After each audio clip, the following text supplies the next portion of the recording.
Hello दोस्तों, स्वागत है आपका सुनील साइंस पॉइंट पर। आप साइटोलॉजी का अध्ययन कर रहे थे, जिस क्रम में अपन ने कोशिका के बारे में पढ़ा। तब दूसरा जो कड़ी आती है इसकी कोशिका का विभाजन, सेल डिवीजन, जिसके अंदर एक वीडियो अपन पहले अपलोड कर चुके हैं, जिसके अंदर कोशिका विभाजन की जो आपकी अंतरावस्था इंटरफेज है उसके बारे में अपन ने अध्ययन किया था। आज स्टार्ट करते हैं जो इसका दूसरा पार्ट आता है, माइटोटिक फेज या विभाजन की प्रावस्था, जिसके अंदर केंद्रक का विभाजन होगा और आपके कोशिका द्रव्य का विभाजन होगा। तो देखिए दोस्तों, यहाँ पे बात करते हैं दूसरा पार्ट जो होता है माइटोटिक फेज या विभाजन की अवस्था। इस विभाजन की अवस्था की अगर अपन बात करें तो इसको क्या कहा जाता है भाई? एक्टिव डिवाइडिंग फेज कहा जाता है। एक्टिव डिवाइडिंग फेज का मतलब होता है इसके अंदर सभी प्रकार के जो कोशिकाएं होते हैं उनके जितने भी जो कोशिकांग, यानी एक तरीके से अपन देखते हैं कि केंद्रक के अंदर गुणसूत्र वगैरह है, वो सभी के सभी अपने आकार में, स्थिति में परिवर्तन लाएंगे और एक्टिव प्रकार का विभाजन दिखाने को यहाँ पे मिलेगा। इससे पहले वाला जो अपन ने अंतरावस्था के अंदर देखा था, वहां पे केवल कोशिकांगों के अंदर वृद्धि हो रही थी, ना कि उनके अंदर डिवाइडिंग फेज चल रही थी। ठीक है, तो अब यहाँ पे देखते हैं। तो विभाजन की बात करें हैं तो इसके अंदर दो प्रकार का विभाजन होगा। एक तो केंद्रक का विभाजन चलता है जिसको कहा जाता है कैरियोकाइनेसिस, तथा दूसरा केंद्रक के विभाजन होने के बाद दूसरा विभाजन चलता है जिसको बोलते हैं कोशिका द्रव्य का विभाजन, साइटोकाइनेसिस। उसमें पहला अपन पढ़ते हैं केंद्रक का विभाजन या कैरियोकाइनेसिस। ये दो प्रकार का होता है, समसूत्री विभाजन और अर्धसूत्री विभाजन, माइटोसिस और मियोसिस। दोस्तों ये दोनों ही क्या है यहाँ पे? प्रत्यक्ष विधि वाले आपके इसके अंदर क्या होंगे? प्रत्यक्ष विधि, डायरेक्ट जो डिवाइजिंग फेज जो होता है आपका, प्रत्यक्ष जो कोशिका का विभाजन होता है वो यहाँ पे ना होकर ये किस प्रकार का मिलेगा आपको? अप्रत्यक्ष विधि होती है। ठीक है, अब इनके अंदर सबसे पहले अपन समसूत्री की बात करते हैं। सम का मतलब क्या होता है यहाँ पे दोस्तों? समान, और सूत्री का मतलब होता है यहाँ पे गुणसूत्र। तो यहाँ पे जो विभाजन होता है केंद्रक का, उसके अंदर गुणसूत्रों की संख्या हमेशा कैसी रहेगी? समान रहती है दोस्तों। अब यहाँ पे बात आती है कि ट्रम देने वाले व्यक्ति कौन है? तो ट्रम देने वाले व्यक्ति कौन है भाई? फ्लेमिंग है। इन्होंने सबसे पहले इसको किसमें देखा था? एनिमल सेल के अंदर, आपके जो सरीसृप होते हैं उनके अंदर इसको देखा गया था सबसे पहले। लेकिन पादप कोशिका में देखने वाला जो व्यक्ति है, पादपों के अंदर देखने वाले व्यक्ति कौन है? स्ट्रॉसबर्गर आते हैं यहाँ पे। इन्होंने पादप कोशिका के अंदर इसको देखा। तो समसूत्री विभाजन के लिए बात पहली तो ये आती है कि ये जो अवस्था होती है इसके अंदर क्या चलता है? कोशिका का गुणन चलता रहता है, लगातार मल्टीप्लिकेशन जो है वो चलता रहेगा, जिसके अंदर जीव है वो बड़ा होता रहेगा, वृद्धि करेगा, विकास करेगा। तो यहाँ पे कोशिका का क्या होता है भाई? गुणन हेतु अगर कोई सी विभाजन की अवस्था चाहिए तो वो कौन सी वाली होती है? आपकी समसूत्री विभाजन होती है। दूसरी बात करें तो ऐसा विभाजन किनके अंदर होता है भाई? कायिक कोशिकाएं, जो वेजिटेटिव सेल्स होती हैं आपकी, वास्तव में शरीर के विकास के लिए जो कोशिकाएं उत्तरदायी होती है उनके अंदर ऐसा विभाजन चलता है। जो आपकी रिप्रोडक्टिव सेल होती है उनके अंदर इसका विभाजन देखने को नहीं मिलता है यहाँ पे। अब बात आती है कि उनमें संपन्न होता है, इसका मतलब वृद्धि और विकास के लिए उत्तरदायी होता है ये वाला।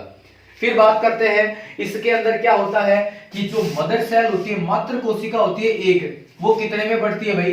दो डॉटर सेल के अंदर इसका क्या करती है? निर्माण करने का काम करती है। एक कोशिका दो में बढ़ती है समसूत्री विभाजन के अंदर। फिर बात आती है कि अगर समसूत्री विभाजन को देखें तो सबसे अच्छा जो मेटेरियल है, सबसे अच्छा पदार्थ है देखने के लिए, वो क्या होती है?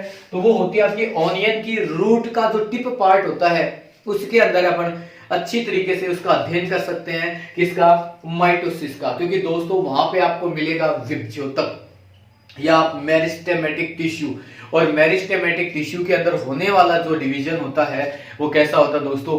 समसूत्री प्रकार का होता है, देखने को मिलेगा। फिर बात करते हैं यहाँ पे वास्तव में समसूत्री विभाजन में होता क्या भाई? केंद्रक का विभाजन। तो यहाँ पे अगर आप देखते हो तो एक केंद्रक है वो कितने में बदलेगा भाई? दो केंद्रकों का निर्माण करता है। यहाँ पे एक केंद्रक दो में बदल जाएगा, जो अपन ने अभी देखा ऊपर कोशिका के आधार पे। बात आती है कि इंपोर्टेंस क्या होता है इसका? तो इंपोर्टेंस सबसे पहला तो इसका है कि अगर चोट लग जाती है तो घाव बढ़ने के लिए जो वेजिटेटिव सेल डिवीजन करेंगे, यहाँ पे कोशिका का विभाजन चलेगा, वो समसूत्री प्रकार का होता है। तो सबसे पहला घाव बढ़ने में और शारीरिक मरम्मत के अंदर इस विभाजन की आवश्यकता होती है। दूसरी बात करते हैं वृद्धि और विकास के लिए, जो अपन ने देखा यहाँ पे, उसके लिए भी इसकी आवश्यकता होती है। और आनुवांशिक स्थायित्व को बनाए रखने के लिए भी किसकी आवश्यकता होती है? समसूत्री विभाजन की आवश्यकता होती है यहाँ पे। अब बात आती है क्या ये विभाजन सीधे ही होता है? नहीं दोस्तों, इसके अंदर भी बहुत सारी उपप्रावस्थाएं पाई जाती है। सामान्यतः कितनी उपप्रावस्थाओं में बांटा जाता है इसको? टोटल 4 उपप्रावस्थाओं में बांटा जाता है, जिसको प्रोफेज, मेटाफेज, एनाफेज और टीलोफेज कहा जाता है। ये 4 उपप्रावस्थाएं आती हैं समसूत्री विभाजन में, और अर्धसूत्री विभाजन दोनों को अलग अलग उपप्रावस्थाओं में बांटा जाता है। सभी के अंदर केंद्र के अलग अलग प्रकार के परिवर्तन देखने को मिलेंगे, तो वो अपन देखते हैं। आप इसका स्क्रीनशॉट लीजिए, फिर अपन आगे चलेंगे। देखिए दोस्तों, बात करते हैं समसूत्री विभाजन की प्रावस्थाओं की। तो सबसे पहला आता है इसके अंदर प्रोफेज या पूर्वावस्था। तो दोस्तों देखो, सबसे पहले क्या होता है कि जो केंद्रक होता है उसके गुणसूत्र जो होते हैं, धागेनुमा क्रोमेटिन जाल होता है, इस अवस्था के अंदर वो धागेनुमा जाल है वो एक मोटे ऊन के जैसे धागों में बदल जाता है तथा धीरे धीरे गुणसूत्रों का आकार लेना शुरू कर देता है। इसीलिए इस अवस्था है ये सबसे लंबी अवस्था के अंदर जानी जाती है। अगर आप बोल सकते हैं कि समसूत्री विभाजन की सबसे लंबी अवस्था कौन सी है, तो वो सबसे लंबी अवस्था है वो आपकी कौन सी मिलेगी? इसके अंदर प्रोफेज है वो देखने को मिलेगी। अब ये लगभग 50 मिनट तक का समय ले लेता है, यानी 1 घंटे के अंदर कंप्लीट होने वाली समसूत्री विभाजन के अंदर लगभग 50 मिनट का समय यही अवस्था ले लेती है। इसीलिए इस अवस्था को 3 भागों के अंदर बांटते हैं, अर्ली फेज, मिड फेज और लेट। यानी पूर्व अवस्था जो पहले है, फिर आपकी मध्य आएगी, फिर पश्च प्रकार की आपको देखने को मिलेगी इसके अंदर। अब इसमें आप देखते हो कि सामान्य जो कोशिका के अंदर केंद्रक होता है वो इसी प्रकार का मिलेगा, जिसके अंदर क्रोमेटिन जाल है वो धागे के नुमा संरचना में रहता है। इसमें केंद्रिका पाई जाती है, और इसके अंदर क्या होगा आपका देखने को? तारक काय जो होता है ये होगा। जैसे ये मिड प्रोफेज के अंदर जाएगी तो ये जो पतला धागेनुमा जो क्रोमेटिन है ये मोटे ऊन के जैसे धागों के अंदर बदलना क्या हो जाएगा? शुरू हो जाएगा। या आप एक तरीके से बोल सकते हो कि जो क्रोमेटिन जाल है वो संघनन तो होना स्टार्ट हो जाएगा यहाँ पे। जैसे जैसे आप लेट प्रोफेज के अंदर जाओगे तो यहां पर आकर ये जो क्रोमेटिन जाल है ये लगभग गुणसूत्रों का आकार लेना स्टार्ट कर देता है। तथा यहाँ पे अगर आप देखते हो तो क्रोमेटिन जो आपके केंद्र का झिल्ली है धीरे धीरे आते आते यहाँ पे लेट प्रोफेज के अंदर आते आते ये क्या हो जाएगी? विलुप्त हो जाएगी। केंद्रिका जो यहाँ पे न्यूक्लियोलस है ये भी अंतिम आते आते क्या हो जाएगी? विलुप्त हो जाती है यहाँ पे। लेकिन जो यहाँ पे आप तारक काय की बात करते हैं, सेंट्रोसोम की बात करते हैं, तो ये क्या करता है? 2 भागों में बट जाता है और ध्रुव की ओर आपके पोलर की ओर जाना स्टार्ट कर देता है। तो इससे क्या निकलना स्टार्ट हो जाते हैं? स्पिंडल फाइबर, ये जो तरकु तंतु है ये इससे निकलना शुरू हो जाते हैं यहाँ पे। तो देखिए दोस्तों, इसके बारे में क्या क्या बातें हैं। सबसे पहले तो लंबी प्रावस्था होती है, लगभग 50 मिनट का समय लेती है। दूसरी बात क्या होती है? क्रोमेटिन जाल जो होता है ये संघनित होकर गुणसूत्रों में बदल जाता है। यानी धीरे धीरे आप देख रहे हो कि यहां से अगर यहां तक की अवस्था देखते हैं तो ये धीरे धीरे क्या होगा? गुणसूत्रों में बदलना शुरू हो जाता है। तारक केंद्र है वो विपरीत ध्रुवों पर पहुंच जाते हैं। जो ये तारक केंद्र आपके 2 बने हैं ये एक दूसरे के विपरीत ध्रुवों की तरफ आना स्टार्ट हो जाते हैं।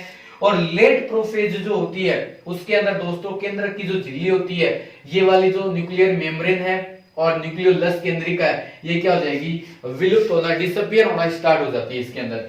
और तरकु तंतु दिखाई देना स्टार्ट कर देते हैं। ये स्पिंडल फाइबर जो आपको दिखाई दे रहे हैं ये बनना इसके अंदर क्या हो जाएंगे भाई? शुरू हो जाते हैं यहाँ पे। ठीक है, फिर बात करते हैं जो एनिमल सेल होती है उसके अंदर जो तारक काय होता है वो कितने तारक केंद्र में बढ़ता है भाई? यहाँ पे तो आपने देखा कि यहाँ पे कितने तारक केंद्र बनते हैं? तो 2 तारक केंद्र के अंदर ये बढ़ जाता है। इसी लेट प्रोफेज के अंदर जो लास्ट में माइटोकॉन्ड्रिया है, गोल्जी है, ये भी धीरे धीरे डिसअपियर होना स्टार्ट हो जाते हैं इसके अंदर। अब इस अवस्था के बाद में अगली अवस्था आती है जिसको कहा जाता है मेटाफेज या मध्य अवस्था। मोस्ट एक अवस्था होती है दोस्तों ये, जिसके अंदर क्या होता है? गुणसूत्र है वो मोटे और स्पष्ट दिखाई देना स्टार्ट कर देते हैं। इस तरीके से जो अपन सामान्यतः गुणसूत्रों का जो डायग्राम या जो संरचना अपन पढ़ते आते हैं, स्पष्ट गुणसूत्रों का निर्माण है वो किस अवस्था के अंदर हो जाता है? मेटाफेज अवस्था के अंदर हो जाता है।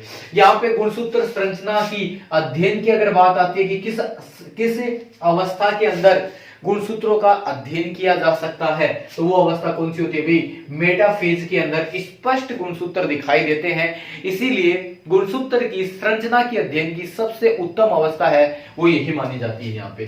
फिर बात आती है कि गुणसूत्र है ये आपके मेटाफेजिक प्लेट जो है उस पर आकर क्या हो जाएंगे? विन्यासित, यानी ये जो आपकी मध्य पटलिका बनी है यहाँ पे, ये वाली जो आपका यहाँ पे बीच वाला पार्ट बना है, प्लेट जो बनी है आपकी, ये कोशिका पट्टी का विभाजन, जो पट्टी बनी है यहाँ पे, इसके ऊपर आकर सारे के सारे गुणसूत्र आकर क्या हो जाते हैं, इकट्ठे होना स्टार्ट हो जाते हैं। यहाँ पे आप देखोगे कि गुणसूत्रों की जो भुजाएं हैं वो तो किधर है, कौन सी साइड के अंदर है दोस्तों, गुणसूत्रों की जो भुजा है वो तो किधर वाली साइड में है, जो आपके जो सेंट्रो तारक काय है, सेंट्रियोल से उनकी तरफ है, तथा इनका जो केंद्र है वो इस पट्टिका के ऊपर मिलेगा। ठीक है, तो यहाँ पे देखिए तरकु तंतु निकलते हैं इन सेंट्रोमियर से, आपके तारक काय है या तारक केंद्र, इनसे क्या निकले हैं, तरकु तंतु है। और ये तरकु तंतु दो प्रकार के होते हैं, एक तो होते हैं इसके अंदर सपोर्टिंग स्पिंडल फाइबर या सपोर्टिंग फाइबर के नाम से जाने जाते हैं। ये कहां से कहां, ये यहां से लेकर एक तारक केंद्र से दूसरे तारक केंद्र के बीच में आपको सीधा मिलेंगे देखने को, इस तरीके से बिल्कुल एक तारक केंद्र से दूसरे तारक केंद्र के बीच में, मतलब इसके अंदर जो गुणसूत्र है वो बीच में नहीं आते हैं, इसीलिए इनको क्या बोलते हैं, सतत तरकु तंतु या सपोर्टिंग स्पिंडल फाइबर्स के नाम से जाने जाते हैं आपके। दूसरे जो होते हैं वो क्या काम करते हैं, गुणसूत्रों के बीच से निकलते हैं, इनको कहा जाता है असतत डिसकंटिन्यूअस के नाम से जाने जाते हैं, या इन्हीं को क्या बोलते हैं, ट्रायक्शन जो आपके होते हैं, ट्रायक्शन जो स्पिंडल फाइबर होते हैं इनके नाम से जाने जाते हैं। ये क्या करते हैं, एक गुणसूत्र के जो बिंदु है एक इधर लगता है और दूसरा इधर लगता है, इन दोनों का आपस में खींचने का काम करते हैं, यानी अलग अलग भागों में गुणसूत्रों को ले जाने का काम इनका होता है। अब यहाँ पे आपने देखा दोस्तों, जो बड़े आकार के अंदर गुणसूत्र है वो तो कहां पे आगे, साइड के अंदर आगे, और जो छोटे गुणसूत्र है वो कहां पे आगे, जो आपकी मेटाफेजिक प्लेट है उसके बीच में आगे, केंद्र में। यानी बड़े गुणसूत्र है वो तो परिधि के ऊपर आपको देखने को मिलेंगे, तथा छोटे गुणसूत्र हैं वो कहां पे आ जाएंगे भाई, मध्य के अंदर आपको व्यवस्थित होना स्टार्ट हो जाते हैं इसके अंदर। और गुणसूत्र बिंदु है वो मध्य प्लेट के ऊपर, ये जो गुणसूत्र बिंदु आपको दिखाई दे रहा है ये तो इस प्लेट के ऊपर होगा, तथा इसकी जो भुजाएं हैं आम है ये किधर आएंगे, आपकी सेंट्रियोल की तरफ आना स्टार्ट हो जाती है। तो दोस्तों ये मेटाफेज अवस्था के अंदर होने वाले जो परिवर्तन है उसके अंदर तो आपने देखा कि यहां से जो आपका तारक का है, आपका केंद्रक है, यहां से ये अवस्था शुरू होती है और मेटाफेज स्थिति आते आते ये कहां पे हो जाएगी, इस अवस्था के अंदर पहुंच जाता है। अब इसके आगे दो अवस्थाएं और बचती हैं, एनाफेज और टीलोफेज। आप इनकी दोस्तों आप इसका स्क्रीनशॉट ले लीजिए, फिर अपन आगे चलते हैं कि उस अवस्था के अंदर क्या होता है। दोस्तों तीसरा पार्ट देखिए, इसका तीसरा पार्ट आता है आपका इसका पश्चावस्था है एनाफेज। इसमें क्या होता है दोस्तों, देखो यहाँ पे जो अपन ने पढ़ा था मेटाफेजिक प्लेट के ऊपर जो गुणसूत्र आपके व्यवस्थित थे यहाँ पे, अब यहाँ पे जो इसका केंद्र होता है, गुणसूत्र का केंद्र जो इसका सेंट्रोमियर है, वहां से गुणसूत्र क्या होंगे, अलग होना स्टार्ट हो जाएंगे। और अलग होंगे तो बीच में इनके अंदर इंटरजोनल फाइबर, स्पिंडल फाइबर या अंतर क्षेत्रीय तरकु तंतुओं का निर्माण होता है।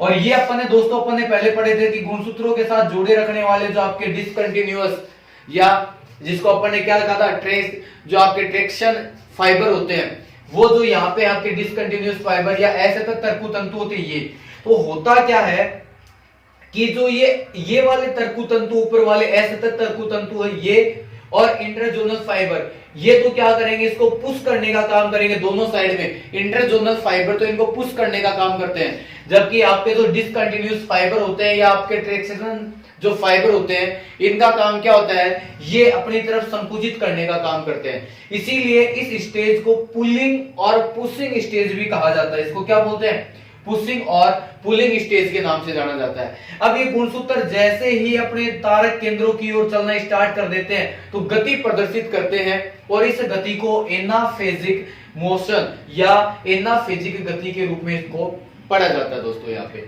तो देखिए यहाँ पे होता क्या है, तो वास्तव में देखिए यहाँ पे क्या जो गुणसूत्र आपके क्रोमोसोम होते हैं वो कहां से टूटते हैं, वो कहां से विभाजित, डिवाइड कहां से होते हैं, गुणसूत्र बिंदु सेंट्रोमियर से क्या हो जाएंगे, यहां से विभाजित होना स्टार्ट हो जाएंगे आपके। और क्या होगा, क्या निर्माण करेंगे भाई, पुत्री गुणसूत्रों का निर्माण करते हैं, डॉटर क्रोमोसोमल में बदल जाते हैं। और यहाँ पे आप देखते हो कि यहाँ पे किसका निर्माण हो रहा है, बीच में देखो इंटरजोनल फाइबर, तो यहाँ पे इंटरजोनल फाइबर का तो क्या होता है, निर्माण होता है। और जो आपके ट्रैक्शन फाइबर है, डिसकंटिन्यूअस या असतत तरकु तंतु है, ये क्या करते हैं, ये संकुचित होते हैं, ये बनते हैं और ये क्या करेंगे, खींचेंगे, खींचते हैं तो गुणसूत्र तारक केंद्रों की ओर चलना शुरू कर देते हैं। ये गुणसूत्र आपके तारक केंद्रों की ओर क्या करेंगे, मूवमेंट दर्शाना क्या कर देंगे, शुरू कर देंगे। और इसी मूवमेंट के कारण इस गति को क्या बोलते हैं, एनाफेजिक मोशन कहा जाता है, एनाफेजिक गतियां कहा जाता है। तो दोस्तों अगर ऐसा पूछ लिया जाए कि गुणसूत्रों का तारक केंद्रों की ओर गति दर्शाना कौन सी गति है, तो वो गति कौन सी होती है भाई, एनाफेजिक जो मोशन है वो इसके अंदर देखने को मिलेगा यहाँ पे। फिर बात आती है कि इसे क्या बोलते हैं, इसे पुशिंग एंड पुलिंग स्टेज भी कहते हैं। इसको कौन सी अवस्था बोलते हैं, पुशिंग अवस्था और पुलिंग। क्यों, क्योंकि यहाँ पे इंटरजोनल फाइबर है वो पुश करने का काम करते हैं, जबकि जो आपका ये यहाँ पे जो डिसकंटिन्यूअस फाइबर है इसको पुल करने का काम करते हैं, इसीलिए इसको पुशिंग एंड पुलिंग स्टेज भी कहते हैं। अब यहाँ पे क्या होता है कि भैया क्रोमोसोम पहले अपन ने देखे थे, यहाँ पे क्रोमोसोम है, अब ये किसमें अलग अलग हो गए तो किसमें बदल जाते हैं भाई, क्रोमेटिड के अंदर बदल जाते हैं। तो एनाफेज के अंदर क्रोमोसोम क्रोमेटिड के अंदर क्या हो जाएंगे भाई, बदल जाते हैं दोस्तों। दूसरी बात क्या आती है यहाँ पे कि ये सबसे छोटी स्टेज होती है आपकी। आपसे पूछ लिया जाए कि सबसे कम समय वाली स्टेज कौन सी होती है, तो वो ये होती है आपकी सबसे छोटी प्रावस्था। ये सबसे छोटी अवस्था होगी आपकी। जबकि आपने दोस्तों पढ़ा था कि सबसे बड़ी कौन सी होती है, प्रोफेज सबसे बड़ी, और जो एनाफेज होती है वो क्या होती है आपकी सबसे छोटी प्रावस्था होती है। 4 नंबर प्रावस्था चलती है, इसके अंदर कौन सी आपकी अंत्य अवस्था है, टीलोफेज कहा जाता है। अब टीलोफेज अवस्था के अंदर प्रोफेज का बिल्कुल उल्टा चलता है। जिस प्रकार प्रोफेज के अंदर केंद्रक झिल्ली है वो डिसअपियर हो रही थी, केंद्रिका न्यूक्लियोलस है वो डिसअपियर हो रही थी, क्रोमेटिन जाल है वो धीरे धीरे किसके अंदर गुणसूत्रों में बदल रहे थे, इसके अंदर बिल्कुल उल्टा होता है। क्रोमेट गुणसूत्र है वो धीरे धीरे क्रोमेटिन जाल में बदल जाएंगे, जो आपकी केंद्रक झिल्ली है वो वापस अपीयर होना शुरू हो जाएगी, केंद्रिका है वो भी अपीयर होना शुरू हो जाएगी। इसीलिए इसको क्या कहा जाता है, इसे रिवर्स प्रोफेज स्टेज के रूप में जाना जाता है, रिवर्स प्रोफेज अवस्था होती है ये। तो देखिए दोस्तों इसमें होता क्या है, जो आपके पुत्री गुणसूत्र जो भी थे इसके अंदर, जो आपके डॉटर क्रोमोसोम थे, ये कहां पे पहुंच जाएंगे, अपने अपने ध्रुवों के ऊपर पहुंच जाते हैं। आधे इस ध्रुवों पर मिलेंगे, आधे इस पे इस प्रकार आ जाएंगे और पुत्री केंद्र का निर्माण कर लेंगे। 2 प्रकार के डॉटर न्यूक्लियस है वो बन गए आपके यहाँ पे। गुणसूत्र है वो पुनः किसमें बदल जाएंगे भाई, तर्कु तंतु स्पिंडल फाइबर के अंदर देखो बदल जाते हैं यहाँ पे, ठीक है। या आप ऐसे बोल सकते हो कि तर्कु तंतु में ना बदल के, इस तरीके से अपन बोल सकते हैं, ये तो बात गलत है। यहाँ पे तर्कु तंतु में ना बदल कर ये क्या हो जाएंगे भाई, यहाँ पे क्रोमेटिन जाल में किसमें बदल जाते हैं भाई, क्रोमेटिन जाल के अंदर क्या है ये पुनः बदल जाते हैं। केंद्रक झिल्ली केंद्रिका पुनः क्या होती है यहाँ पे प्रकट होना शुरू हो जाती है, केंद्रक झिल्ली है और केंद्रिका ये क्या हो जाएगी, प्रकट होना शुरू हो गई यहाँ पे, ठीक है। और इसीलिए इसको क्या बोलते हैं, रिवर्स प्रोफेज स्टेज भी इसको कहा जाता है, क्योंकि प्रोफेज के अंदर बिल्कुल इसका उल्टा हो रहा था और इसीलिए इसको क्या बोलते हैं, रिवर्स प्रोफेज। अब यहाँ पे देखिए पुत्री केंद्रक है, जो आपके पुत्री केंद्रक है इनमें गुणसूत्रों की संख्या क्या होती है, मात्रक केंद्र की क्या हो जाएगी, बराबर हो जाती है। क्योंकि दोस्तों अपन ने पढ़ा था कि एना आपकी जो इंटरफेज होती है उसकी एस फेज सिंथेटिक फेज जो होती है उसमें डीएनए का डिप्लीकेशन हो रहा था, यहाँ पे रेप्लिकेशन या आप बोल सकते हो कि द्विगुणन हो रहा था वहां पे, जिसके कारण गुणसूत्रों की संख्या में वृद्धि हो जाती है। अब ये यहाँ पे आते ये क्रोमेटिड अलग अलग हो गए तो गुणसूत्र हैं जो बड़े हुए थे वो आधे आधे हो जाते हैं यहाँ पे आके, और पुनः इसके अंदर आकर क्या होंगे, गुणसूत्रों की संख्या बराबर हो जाती है। जो आपकी मदर सेल के अंदर थी या जो आपका मदर न्यूक्लियस था उसके अंदर थी, उतने ही गुणसूत्र इन डॉटर न्यूक्लियस के अंदर आपको देखने को मिलेंगे। अब जैसे ही अवस्था होती है 2 केंद्रक आपके स्पष्ट रूप से बन जाते हैं, तो इसके बाद में कोशिका द्रव्य का विभाजन शुरू हो जाता है, जिसको कहा जाता है साइटोकाइनेसिस। इसीलिए टीलोफेज के अंत के अंदर कौन सी अवस्था शुरू हो जाती है, साइटोकाइनेसिस अवस्था है वो शुरू हो जाती है यहाँ पे।